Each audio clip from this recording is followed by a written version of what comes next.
Onegaishimasu. Hey guys, so today I thought I'd put a post up about personalising your bunkai.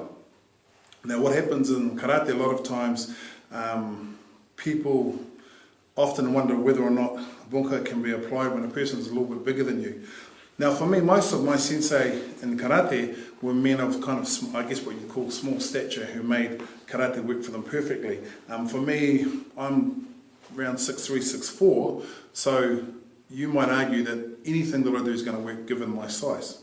But I've met plenty of practitioners who, as I said, have a smaller stature, that can make, male and female, that can make any technique work. So what I want to do is, I'm going to, in a minute, get an assistant to come in, but I want to just demonstrate this as a point about customising your bunkai by showing you this particular technique. In Geksai Dai Ich, Geksai Dai Nen, Okinawa Gojiru, you have this technique here. So here, and you'll recognise it. So here.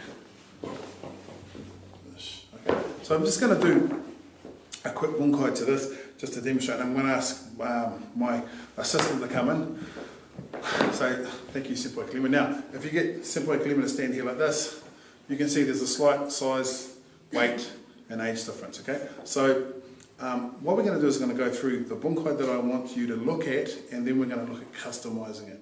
Now, I'm not being literal with the bunkai. What I want you to do, what I want you to consider, is ways in which, if you have students who are perhaps a little smaller than you, or a little taller, customising the technique so it's the technique that works as opposed to size and strength. Okay, so Senpai, get you to go on this side. Okay, so Senpai Kalima, punch steps and punch joran. So here I block, okay, so I'm coming in, here edge, knee, sun, and I can go back and do a lock, or here, or strike, or whatever. So here I'm obviously putting pressure on the elbow and the shoulder, and also, so breathe in and breathe out. Okay? Right, so for me, fairly easy technique. So if you go on that side, pretty simple. Okay, so from here, looking at it the other way around, okay, doing exactly the same technique. It's here like this. So I go edge, okay, Senpai steps in, okay, she strikes. Now already she's running into problems, okay, as you can see, okay? Already it's an impractical technique for her. Now you might say that she could change it, maybe change it to an arm break, something like that. Yep, it's all good. But in terms of actually doing this bunkai, what can we do to make it so that it's an effective technique for her? Well, let's try it again. First thing is when we punch, okay, as Senpai Kalima comes in, she uses her leg and slams in. Just slam in, boom, so this. So she's bending my knee, okay, and she's struck to the face. So boom, okay. So she's off balancing me, bend your knee, was drive, and it brought me down a little bit. Now, so she struck here, and you bend in, okay, here, elbow perhaps. So she come out, and she's just going to use her arm and her body just to put some pressure on my elbow, crack, okay.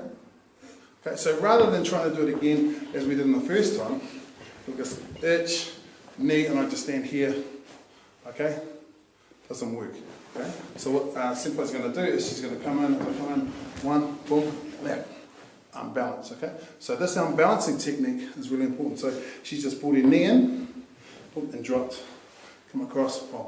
Now she comes across, she also strikes, so, okay, bring your hand back, so strike, boom, okay?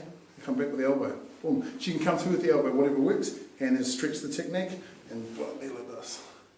Okay? So what she's doing is she's actually dropping my balance and making the most of the technique or the bunkai.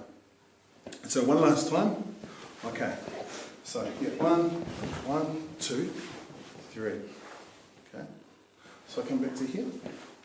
So as Senpai is coming in, she's grabbing the arm, she's striking, but she's also turning closer back and slamming. Boom. Okay. I'm balancing. Oh. Oh. Choice. Okay. So size shouldn't matter in your bunkai, it's all about how you approach it. There's allowable differences in your kata, and my suggestion is to talk to your sensei, talk to your instructor, and do some experimentation as well. Now obviously, bunkai is not about being the literal translation of kata, there's oyo, and what Senpai Kalima has done is she's finding a way to make the particular technique work for her stature. So for me, it's all about how hard you train and how much you study. And how much you're willing to experiment a little bit, okay? So I hope that was some help, and we'll catch you soon.